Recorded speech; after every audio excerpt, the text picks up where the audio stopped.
नमस्कार साथियों, आपका इस चैनल में स्वागत है। मैं निशामणि साहू। जैसा कि आज मैंने शीर्षक रखा है सफलता की कहानी कैसे लिखें, how to write success story. तो आज इस टॉपिक पे हम बात करेंगे और आपको बताएंगे कि सफलता के राज को, सफलता की कहानी को हम किस तरह से बयां करेंगे, इसके लिए किन शब्दों को हमें याद रखना पड़ेगा, इस संबंध में हमें आपको जानकारी देंगे। तो मुख्य रूप से आपको जो शब्द जानकारी रखना है आपको, वो है श्री, SREE। अगर इस शब्द को आप याद रखते हैं तो सफलता की कहानी में आप बेहतरीन तरीके से लिख सकते हैं। साथ ही साथ मैं आपको ले जाऊंगा आज के इस सेशन में, जहां पे हम बात करेंगे 5W1H। इन दोनों टॉपिक पे आप बात करेंगे। मेरे साथ आप बनिए और सफलता की कहानी लिखिए। आप चाहे मितानिन हो, आंगनबाड़ी कार्यकर्ता हो, स्वास्थ्य कर्मी हो, चाहे आप प्रोग्राम मैनेजमेंट यूनिट से जुड़े हुए हो, डाटा फील्ड से जुड़े हुए हो, या फिर आप एक मेडिकल ऑफिसर हो, हाट बाजार में ड्यूटी कर रहे हो, या किसी भी फील्ड में आप काम कर रहे हो, तो वहां भी आपको सफलता की कहानी लिखने का दायित्व है और सफलता की कहानी होता है।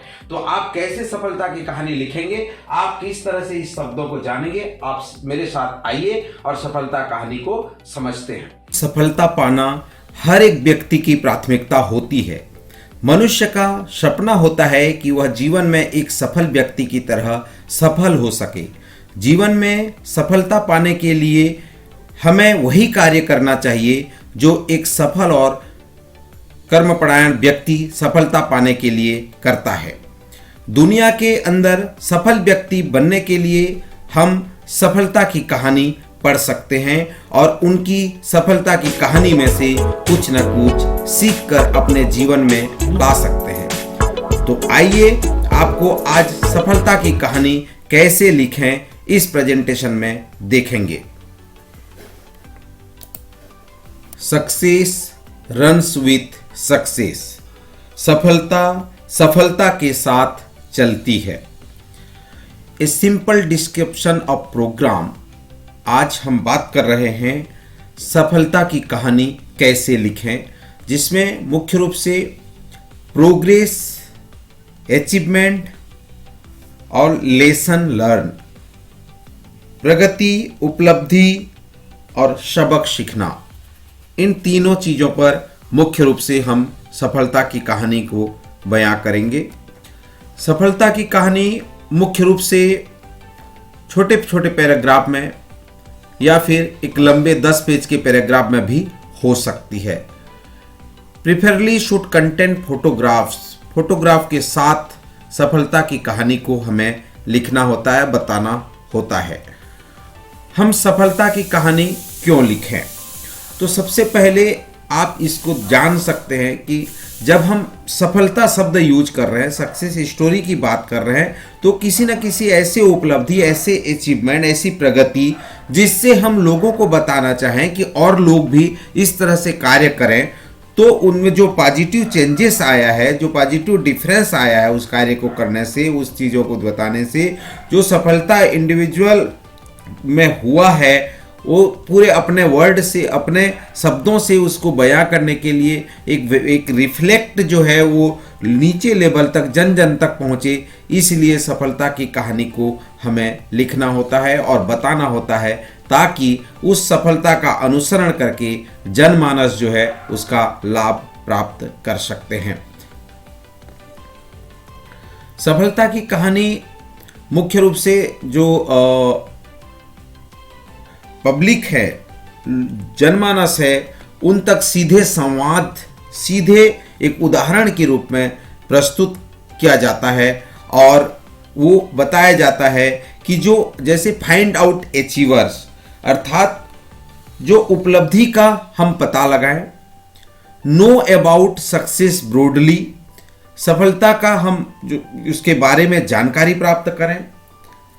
साथ ही साथ हम जो लिख रहे हैं, जो राइटिंग हम कर रहे हैं, जो सफलता की कहानी लिख रहे हैं, उसको हमको बताना पड़ेगा कि हम क्यों लिख रहे हैं, किसके लिए लिख रहे हैं, क्या लिख रहे हैं, वो सारे चीज़ें हमको यहाँ पे बताना होगा। और जब हम इन सभी चीज़ों को सफलता की कहानी में सम्मिलित करेंगे तो ये मुख्य रूप से राइटिंग टिप्स होगा, जहाँ पे डिसाइड होगा कि पब्लिक कैसे उसमें कहाँ पर इसका उपयोग करेंगे, कैसे उसको पब्लिश करेंगे, किस तरह से वो इन्फॉर्मेशन को गैदर करेंगे, कैसे उन्होंने जो इन्फॉर्मेशन को लिया है उसको किस तरह से रिसर्च में उपयोग किया है, उसका हेडिंग और सब हेडिंग कैसे हम इसमें डालते हैं, ये सारे चीज़ें सफलता की कहानी में इंक्लूड होता है। जब भी आप लिखना प्रारंभ करते हैं तो इन बातों को आपको ध्यान देना पड़ेगा। जैसे ही मैंने पूर्व में भी कहा है कि श्री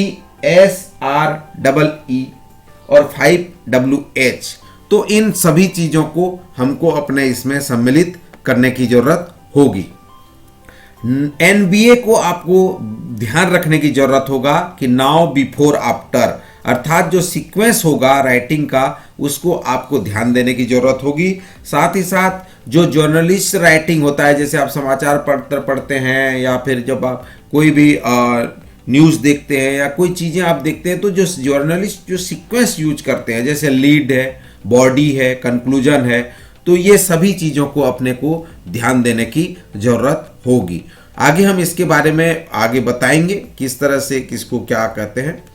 राइटिंग सक्सेस स्टोरी में जो एक्सटेंशन होता है, जो डेवलपमेंट प्रोग्राम के लोग होते हैं जो इसमें बीच में डालते हैं कि किस तरह से हम उसमें प्रोग्राम में हम पॉजिटिव चेंजेस ला सकते हैं, कैसे उस लोगों को उसका बेनिफिट हो सकता है, किस तरह से हम पूरे प्रोग्राम में उसको इंक्लूड करेंगे, उसको स्टोरी के माध्यम से कैसे जन तक पहुंचाएंगे, ये पूरे पार्ट जो होता है सफलता की कहानी में निहित होता है। मैंने कि कहा कि श्री अर्थात situation, S for situation, R for response, R for result या इवेल्युएशन भी बोल सकते हैं, और ई फॉर एविडेंस। ये 4 शब्दों से आपकी सफलता की कहानी जो है, एक अगर बात करें कि एक सीढ़ी है या एक एलिमेंट की बात करें कि इसी एलिमेंट पे जो है आपकी सफलता की कहानी लिखी जाती है। आइए एक एक शब्दों को हम जानने का प्रयास करते हैं। S for situation. Situation describe what motivate the farmer to start the program या प्रोजेक्ट। आज हम एक किसान का जो है वो प्रोजेक्ट की बात करेंगे और देखेंगे भी कि वो किस तरह से अपने जो प्रोग्राम है प्रोजेक्ट को इम्प्लीमेंट करेगा, क्या क्या प्रॉब्लम वहाँ पे है और किस तरह से वो प्रॉब्लम को वो सॉल्व करता है उस प्रोजेक्ट में। Why he taken up the project, वो प्रोजेक्ट क्यों ले रहा है। Maybe for communalization of product, maybe the earlier activity fails to generate sufficient result. तो इस सिचुएशन को एनालिसिस करके उसमें प्रस्तुत किया जाता है कि किस सिचुएशन में जो है वो प्रोजेक्ट डिस्क्राइब किया जा रहा है। उसके बाद जो रेस्पॉन्स होता है, जब प्रोजेक्ट आपका लॉन्च हो गया, प्रोजेक्ट लॉन्च होने के बाद जो रेस्पॉन्स वो आता है कि किस तरह से वो रेस्पॉन्स उसको मिला, क्या क्या उसमें उन्होंने उपयोग किया, किस तरह से उसका जो फाइंडिंग किया, कैसे उस रिसोर्स को इकट्ठा किया, सारे चीज़ें जो है उसमें वो इन्वॉल्व करता है। जैसे हम इसमें देख रहे हैं रेस्पॉन्स में, after the project being launch what are the response he got in term of. पहला क्या क्या उसने इनपुट्स में उन्होंने क्या किया, टेक्नोलॉजी का उपयोग किया, मशीनरी का उपयोग किया, रॉ मटेरियल्स आदि का उसने उपयोग किया। आउटपुट जब देखते हैं तो डिस्पोजल ऑफ प्रोडक्ट क्या है, प्रोडक्टिविटी क्या है, इनकम कितना है, ये सारा चीज़ें इसमें आ जाएगा। People reach spread out effect of the project to the nearby farmers, किसी लोगों तक कैसे उसकी पहुंच बने। फंडिंग रिसोर्स क्या था, उसका फाइनेंशियल असिस्टेंस कैसे मैनेजमेंट था, किस प्रकार की उसकी प्लानिंग थी। Extension contribution, promotional effort to the change agent, किस तरह से उनका लोगों तक पहुंच और किसानों तक पहुंच, ये सारा चीज़ें जो है उन्होंने किस तरह से किया, लोगों का उनके प्रति क्या रिस्पॉन्स रहा, ये सभी चीज़ों को उस सफलता की कहानी में कंट्रीब्यूट करना रहता है। आर फॉर रिजल्ट, या इसको हम इवेल्यूशन से भी कह सकते हैं कि हम जब सारी चीज़ें हो जाता है तो हम इवेल्युएट करते हैं कि हमको कितना बेनिफिट हुआ, क्वालिटेटिव और क्वांटिटेटिव डेटा का उपयोग करके हम जो इनकम ऑफ अर्न कितना किए, कितना cost of production and utilization profit हुआ, इस सभी चीज़ों को हम जो है इन टर्म्स ऑफ वैल्यू के आधार पर हम जो रिजल्ट आता है, जैसे क्या रिजल्ट निकला, इसकी हम बात करते हैं। तो सबसे पहले हमने देखा कि पहले सिचुएशनल एनालिसिस होगा। उस सिचुएशनल एनालिसिस के बाद जो है हमारा जो रेस्पॉन्स, लोगों का जो रेस्पॉन्स किस तरह से आया, हमने क्या रेस्पॉन्स किया, कैसे उपयोग किया, सभी चीज़ों को हम उपयोग कैसे करते हैं। उसके बाद हम देखते हैं कि उसका रिजल्ट क्या है, क्या बेनिफिट हुआ, लोगों तक उसका फायदा कैसे पहुंचा, इन चीज़ों को हम देखते हैं। उसके बाद आता है एविडेंस। एविडेंस का सीधा सा संबंध है, सबूत चाहिए। क्या सबूत है, आपके पास क्या प्रमाण है। तो यूज फोटोग्राफ्स एंड पिक्चर, आपको फोटोग्राफ्स और पिक्चर उसमें इन्वॉल्व करना पड़ेगा। Briefly describe and evaluate the program in terms of reported evidence. Briefly describe and evaluate the program in terms of monetary benefit. आपको जितने भी जो डिस्क्रिप्शन है उसमें आपको दिखाना पड़ेगा, बताना पड़ेगा कि describe the data collection method को भी आपको बताना पड़ेगा कि आपने किस तरह से डेटा को कलेक्ट किया है। तो सीधा सा है कि पहला आपने जो सिचुएशनल एनालिसिस किया, सिचुएशन को ऑब्जर्व किया, और उसके बाद में आपने जो रिस्पांस है उसको आपने किया, फिर उसके बाद उसका इवैल्यूएशन किया, और साथ ही साथ जो एविडेंस आपके सबूत हैं उनको आपने, जो एविडेंस है उसको आपने रखा। इस तरह से आप जो है किसी भी प्रोजेक्ट में इन चारों चीज़ों को आधार बना करके जो है आप एक सफलता की कहानी लिख सकते हैं। एविडेंस में create an emotional hook whether success story or feature articles. तो आप जो है एक इमोशनल हुक जो है आप यहाँ पे दे सकते हैं। Good story directly connect to people heart, opening their mind to writer's point of view. मतलब सीधा सा संबंध है, जब एक सफलता की कहानी लिखते हैं तो ये जनमानस के हृदय को छूना चाहिए, उनको समझ आना चाहिए, उनको पता चलना चाहिए कि उस कहानी में कितना मिठास या कड़वा या क्या चीज़ें हैं उसमें। उसके जो सफलता की कहानी है उस सफलता की कहानी से ही बयां करेगी कि वो व्यक्ति के हृदय तक कैसे पहुंचेगी और लोग उसका अनुसरण कैसे करेंगे।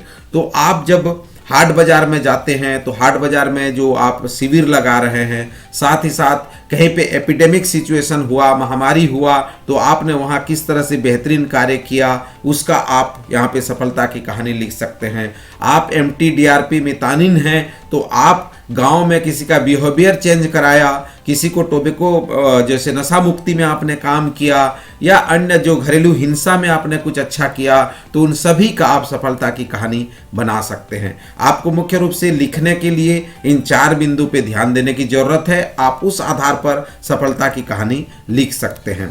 तो जो आप जर्नलिस्ट जो मुख्य रूप से जो उपयोग करते हैं सफलता की कहानी में, जो कंपोनेंट आता है उसमें 4 चीज़ें हमने पहले भी देखा, अभी हम उसका एक एक देखेंगे कि जर्नलिस्ट स्टाइल ऑफ राइटिंग कैसे वो करते हैं। तो उसमें 4 चीज़ें आती है, पहला हेड, दूसरा लीड, और तीसरा बॉडी, और चौथा कंक्लूजन। ये 4 पार्ट उनके राइटिंग स्टाइल में निहित होता है। तो सबसे पहले लीड को देखेंगे, ठीक है। हेड तो हेडर हो गया, जानते ही आप जो टाइटल्स होते हैं। लीड का मतलब है कि जो आइडियली ये जो है आपका 20 से 25 वर्ड के लेंथ के होते हैं। ये the leads is the beginning, the most important structural element of a story. किसी भी स्टोरी के जो राइटिंग करते हैं उसका एक महत्वपूर्ण संरचना होता है जो आइडियली 20 से 25 शब्द के लेंथ का बना होता है। तो किसी भी, जब हम इसको कह सकते हैं जो थीम बोल सकते हैं, या फिर उसका जो एक टाइटल बोल सकते हैं, या फिर उसका जो लीडिंग बॉडी होता है, जैसे मस्ट बी, ये एक्यूरेट एंड शॉर्ट होना चाहिए, संक्षिप्त में होना चाहिए। ये जो स्टोरी का मूड है, जो स्टोरी को बयां कर रहा है, उसका पूरा जो है ना एक ही इसमें जो है ना रिफ्लेक्ट करना चाहिए, बताते लीड होना चाहिए, बताना चाहिए, ताकि वो समझ में आ जाए कि वो स्टोरी क्या कह रहा है। जैसे एक उदाहरण से हम समझते हैं, small step for man but a giant leap for mankind. छोटे कदम लेकिन मानव जाति के लिए एक बड़ी छलांग है। मनुष्य के लिए छोटी कदम लेकिन मानव जाति के लिए एक बड़ी छलांग। तो ये एक सेंटेंस ही जो है अपने आप में बयां कर रहा है। बॉडी जो डिस्क्रिप्शन है, जो फिगर है, जनरली ये कम से कम 2/3 से ज्यादा होना चाहिए। मतलब generally consist not less than 2/3 of the success story. मतलब जो बॉडी का पार्ट होता है, जिस तरह से हम हेड अपना देखें, सर को देखें और पैर को देखें, और बीच का पर्सन जब बॉडी की बात करते हैं तो थोड़ा 2/3 ऑफ द सक्सेस स्टोरी। ये मतलब थोड़ा जो पैराग्राफ है, फिगर एंड फोटोग्राफ्स और सारा डिस्क्रिप्शन, हम जो फैक्ट चीज़ें हैं उनको हम डिस्क्राइब करते हैं, तो ये पूरा बॉडी के रूप में आपको बनेगा और वहाँ का स्ट्रक्चर कहलाएगा। जो मुख्य रूप से डिस्क्रिप्टिव होगा, इलेबोरेट होगा, इंफॉर्मेटिव होगा, जो रिफ्लेक्ट करेगा रियलिटी को, जो आप फिगर डालेंगे, जो डाटा वहाँ पे पुट करेंगे, जो फोटोग्राफ जो वहाँ पे दिखाएंगे, वो सारा चीज़ें जो है आपके बॉडी की संरचना में निहित होगा। अंत में आता है कंक्लूजन। आपने हेड, लेड, बॉडी, अब उसके बाद आता है कंक्लूजन। जब कंक्लूजन करने जाते हैं तो ये last part of the story होता है। यहां पे जो आउटकम होता है, टर्म्स ऑफ बोथ वैल्यू और मीनिंग, बहुत ही कंक्लूजन मतलब सारा चीजें यहाँ पे समाहित हो गया, सारांश आ गया। यहाँ पे कंक्लूज कर रहे हैं कि आउटकम क्या निकला, क्या आप बताना चाह रहे थे, क्या चीज आप ऊपर बोल रहे थे, उसके सारांश में आप वहां पे क्या कंक्लूज कर रहे हैं, क्या डिस्क्राइब कर रहे हैं आउटकम को इन टर्म्स ऑफ वैल्यू और मीनिंग। तो ये चीजें होगा जहां पे आप इनकी अगर कैरेक्टरिस्टिक ऑफ कंक्लूजन की बात करें, उसके देखें तो ये रिफ्लेक्ट करेगा relevancy of the story in other situation, कि अन्य सिचुएशन से उसमें क्या है, should motivate for implication and with necessary arrangement. तो यहाँ पे लोगों को किस तरह से उस सफलता की कहानी से क्या सीखें, किस तरह से उसका इम्प्लीमेंट करें, उस तरह से कैसे उसको हम मोटिवेट करके उसको लेके आए, ये सारा चीज़ें उस कंक्लूजन सेशन में होगा। जहाँ जो आप अभी जो जर्नलिस्ट की जो लेटर जो राइटिंग है उसमें आप इसको देख सकते हैं। सक्सेस स्टोरी का जो फॉर्मेटिंग होगा, जब आप लिखते हैं तो आप उसको एक निर्धारित फॉन्ट में, जैसे कि आप इंग्लिश में मान लो राइट कर रहे हैं तो टाइम्स न्यू रोमन का 12 पॉइंट का जो फॉन्ट साइज होगा, single space within photographs paragraphs, double space between paragraph, single space within paragraph, double space between paragraphs, left justify header and text, bold header, 1.5 inch margins, short paragraphs and active tense, names not this agent, avoid bullets, special fonts or feature। तो सफलता की कहानी में आप इन point को आप दृष्टिगत रख करके आप सफलता की कहानी लिख सकते हैं कि एक यूनिफॉर्मिटी रहे, आपका सफलता की कहानी एक बेहतरीन तरीके से प्रिस्क्राइब फॉर्मेट में दिखे। आप 2 पन्ना, 3 पन्ना, आप 10 पन्ना इस तरह से लिख सकते हैं, पर आपका जो फॉर्मेटिंग किया गया हो, जो सफलता की कहानी लिखा गया हो, वो बेहतरीन तरीके से लिखी हुई हो। तो इस प्रकार से आप सफलता की कहानी लिख सकते हैं। और स्वास्थ्य के क्षेत्र में आप कार्य कर रहे हैं तो आपकी सफलता की कहानी पूरे हर स्तर पर पढ़ी जाती है। तो मुझे उम्मीद है कि आप सफलता की कहानी को बेहतरीन तरीके से लिखेंगे और अधिक से अधिक लोगों तक आपके लेखन की कला को पहुंचाने का प्रयास करेंगे। जहां तक 5W1H की बात है, उसमें आपने ऑलरेडी उसमें देखा किसके लिए हम लिख रहे हैं, who, what, when, where, how, why.